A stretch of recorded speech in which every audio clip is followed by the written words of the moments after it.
But இந்த again Sangeetha versus Vijay இந்த case பொறுத்த வரைக்கும் பாத்தீங்க அப்படின்னா again it is contested divorce. Okay, இது ஒரு பக்கம். நான் சொன்ன மாதிரி 3 கிரவுண்ட்ஸ் போட்டிருக்காங்க. அது என்னன்றது நம்ம அலிகேஷன்ஸ் பார்க்கும்போது நம்ம பார்க்கலாம்.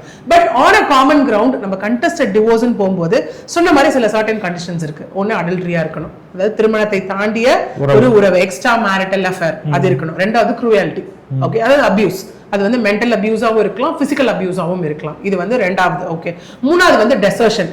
2 வருடங்களுக்கு மேலாகவோ ஒரு அதாவது ஒரு ஹஸ்பண்ட் ஒய்ஃபா ஒரு திருமண பந்தத்துல கோஹாபிடேஷன் இல்லாம இருக்காங்க அப்படின்னா it is a ground for divorce.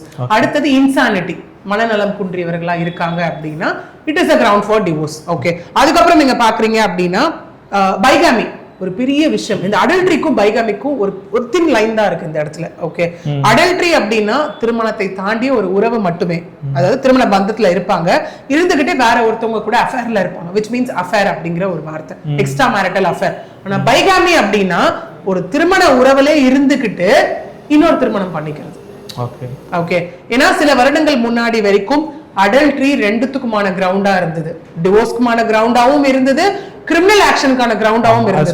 அதுக்கப்புறம் மாத்திட்டாங்க. But bigamy is something still 2த்துக்குமான கிரவுண்ட் தான். கிரிமினல் ஆக்ஷனும் எடுக்கப்படும், தென் சிவில் கேஸும் ஃபைல் பண்ணப்படும். That is matrimonial dispute. Okay,